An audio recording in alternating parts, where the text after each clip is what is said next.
मेरे बहुत सारे अंदेशे हैं मेरी, और ऐसे ही नहीं है, मेरी जानकारी है कि ये कुछ ना कुछ चुनाव से पहले करेंगे। जो इनकी फितरत है, जो इनकी आदत है, जो ये गुजरात में करते रहे, देश में करते रहे, ये राम मंदिर पे गोला फेंकवा सकते हैं, ये किसी बीजेपी के बड़े नेता का कत्ल करा सकते हैं। लेकिन उन्होंने होम मिनिस्ट्री से कहा और होम मिनिस्ट्री ने उनको 5 जहाज नहीं दिए। ये जांच करने की चीज है और इसमें रेस्पॉन्सिबिलिटी फिक्स होनी चाहिए कि कौन जिम्मेवार है। कि चूंकि राम मंदिर अब मुद्दा नहीं रहा, मुद्दा वो तब बनेगा जब उसमें बम पड़ेगा या कोई चीज होगी। वो हो सकता है कृष्ण जन्मभूमि पे हो सकता है, चूंकि अलकायदा की थ्रेट भी है कृष्ण जन्मभूमि के लिए और अयोध्या के लिए।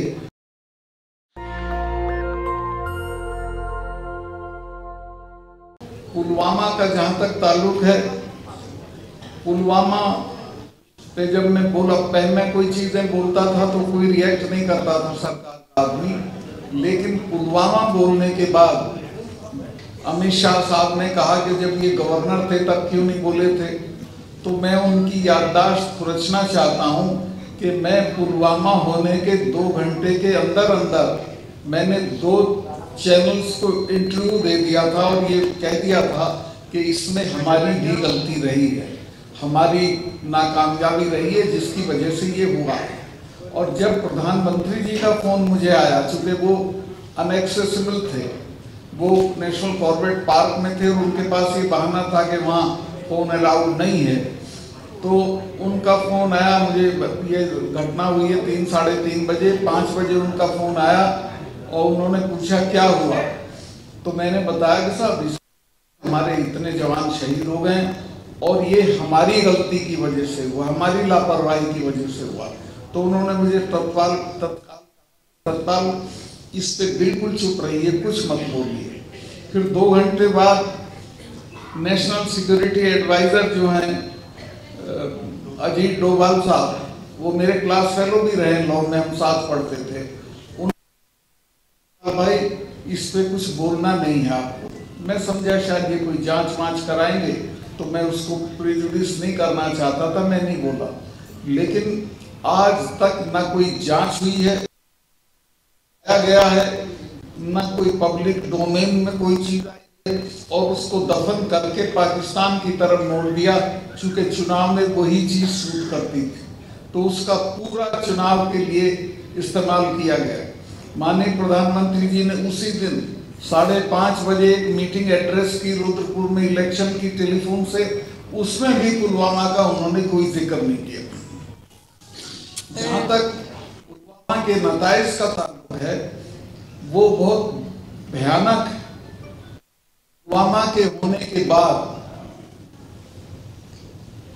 इनको जो करना चाहिए था, इन्होंने कोई काम उस तरफ नहीं किया। वो सिर्फ उन्होंने पाकिस्तान की तरफ मोड़ा और फिर कहा कि हम अंदर घुस के मारेंगे, और वो पूरा कि आप देखेंगे प्रधानमंत्री की वो हैं क्लिप्स, जिनमें वो कहते हैं कि वोट डालने जाओ तो पुलवामा के शहीदों को याद रखना। मैं भी देश के लोगों से कहना चाहता हूं कि इस बार वोट डालने जाओ तो पुलवामा के शहीदों को याद रखना कि उनकी लाशों पे खड़े होकर जो सरकार बनी, उसने आज तक उस मामले की कोई जांच नहीं कराई है। और आज मुझे अच्छा लगा कि आप लोगों ने प्रस्ताव पास कर दिया है कि इसकी जांच होनी चाहिए, श्वेत पत्र आना चाहिए और इसकी जांच सुप्रीम कोर्ट के देखभाल में होनी चाहिए। पुलवामा में जो जो नहीं हुआ वो मैं आपको बता, वहाँ असल में यहाँ गलतफहमियां बहुत है। वहाँ तीसरे दिन क्या, एक दिन में 3-3 इंटेलिजेंस अलर्ट आते हैं। मुझे तो हर रोज आता था कि आप यहाँ बैठ के चाय मत पिया करो, पाकिस्तान के शूटर आए हुए पहाड़ी पे आपको कोई मार देगा।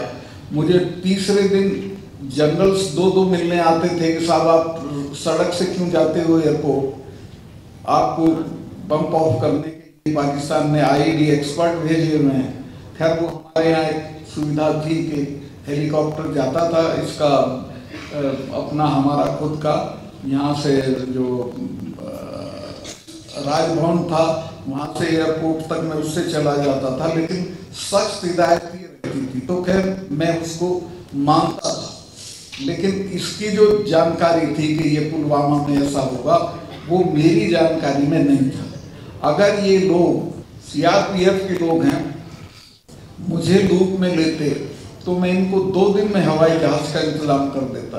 इनकी एप्लीकेशन 4 महीने तक पड़ी रही होम मिनिस्ट्री में कि साहब हमको इतना बड़ा कॉन्वॉय है वो नहीं जा सकता, अदरवाइज उसके लिए 5 जहाज चाहिए। बहुत आसान चीज़ थी। मैं तो वहाँ कभी लड़के इम्तहान के दौरान फंस जाते थे जम्मू के श्रीनगर में या श्रीनगर के जम्मू में, तो उनका एयरलिफ्टिंग करा देता था। अगर वो मेरे से कहते मैं इमीडिएटली करा देता, लेकिन उन्होंने होम मिनिस्ट्री से कहा और होम मिनिस्ट्री ने उनको 5 जहाज नहीं दिए। ये जांच करने की चीज़ है और इसमें रिस्पॉन्सिबिलिटी फिक्स होनी चाहिए कि कौन जिम्मेवार है।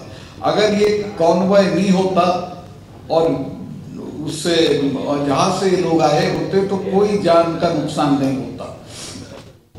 इसमें ये भी एक गलती हुई। मैं गया था उस जगह जहाँ विस्फोट हुआ था, उस एरिया में 10 किलोमीटर की दूरी पे दोनों तरफ 8-10 लिंक रोड मिलती हैं मेन हाईवे में, एक भी मैन नहीं थी, कहीं भी कोई जिप्सी नहीं खड़ी थी ट्रैफिक को रोकने के लिए कि भाई हमारा कॉन्वॉय जा रहा है, इसमें मत आइए। जब फिर मैं हमारी जो फोर्सेज आती थी तो मैं श्योर करता था सिविल ट्रैफिक हाईवे पे नहीं जाएगा, और उसका नतीजा ये था कि सेफली चले जाते थे। उस दिन कोई मैनिंग नहीं थी, कोई उसका क्या बोल रहे हैं सैनिटाइजेशन नहीं था सड़क का, और वो गाड़ी आई और बेफिक्री के साथ जाके उसने टक्कर मारी और शहादत हो गई हमारे जवानों की। और अब तक उसमें किसी भी आदमी को जिम्मेवार नहीं ठहराया गया, क्योंकि इतनी लैप्सेस हैं उसमें कि बहुत सारे लोगों के सर रोल होंगे, लेकिन अभी तक कुछ नहीं किया गया है। मैं उनको माननीय गृह मंत्री जी को ये कहना चाहता हूं कि उस वक्त के मेरे 2 बयान देख लें जो मैंने उसी वक्त पुलवामा होने के 2 घंटे के अंदर अंदर 2 इंटरव्यूज मैंने वहाँ एक चैनल को 2 चैनल को दिए थे कि ये हमारी गलती से हुआ है, इसमें हम जिम्मेवार हैं, हम तो ये नहीं होता, लेकिन वो उसको जिम्मेवार ठहरा दिया जाएगा। तो ये देश की सिक्योरिटी के साथ इस स्तर पे खिलवाड़ हुआ और अभी भी हो रहा है। अभी पता नहीं कहाँ कहाँ क्या क्या होगा। मेरे बहुत सारे अंदेशे हैं मेरी, और ऐसे नहीं है, मेरी जानकारी है कि ये कुछ ना कुछ चुनाव से पहले करेंगे। जो इनकी फितरत है, जो इनकी आदत है, जो ये गुजरात में करते रहे, देश में करते रहे, ये राम मंदिर पे गोला फेंकवा सकते हैं, ये किसी बीजेपी के बड़े नेता का कत्ल करा सकते हैं, ये अपना भारत पाकिस्तान की मेरी डेफिनेट जानकारी है कि हम से दुबई क्यों जा रहे हैं बहुत जल्दी जल्दी, वहां पाकिस्तान के जनरल से बात करते हैं और मिली जुली कुश्ती का 4-5 दिन देंगे, फिर हम आ जाएंगे, आप रिटेलिएट मत करिएगा। तो ये भी हो सकता है पाकिस्तान वाला भी। तो इस तरह की चीजें होंगी, तो इसके लिए हमको अपनी जो जनता है उसको समझना पड़ेगा।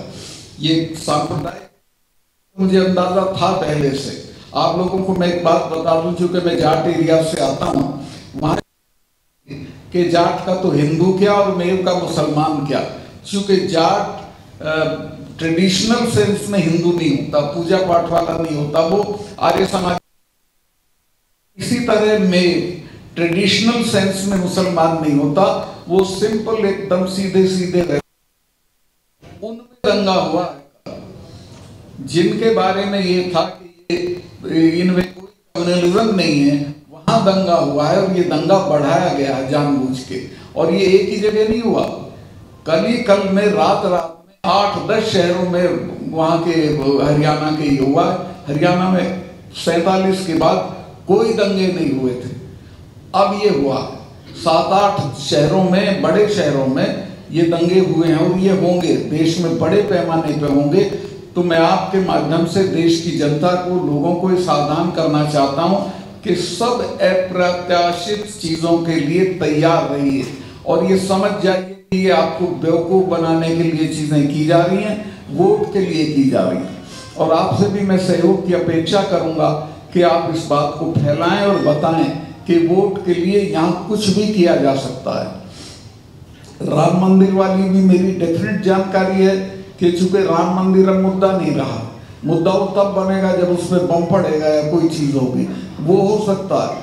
कृष्ण जन्मभूमि पे हो सकता है, चूंकि अलकायदा की थ्रेट भी है कृष्ण जन्मभूमि के लिए और अयोध्या के लिए, तो कुछ भी हो सकता है और ये कुछ भी करा सकते हैं। मैं बहुत लंबा हो गया, बस मैं आपसे यही निवेदन करना चाहता हूँ कि जो आज का मैं बहुत आभारी हूँ सारी पार्टियों के लोग आए और उन्होंने हमारे जो कंसर्न है वो साझा किए।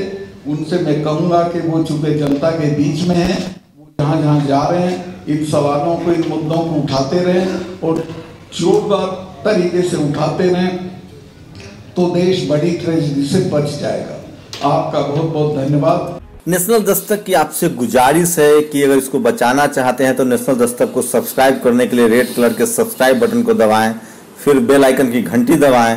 नेशनल दस्तक को बचाने के लिए बहुत जरूरी है कि हर खबर को शेयर करें, लाइक करें, कमेंट जरूर करें।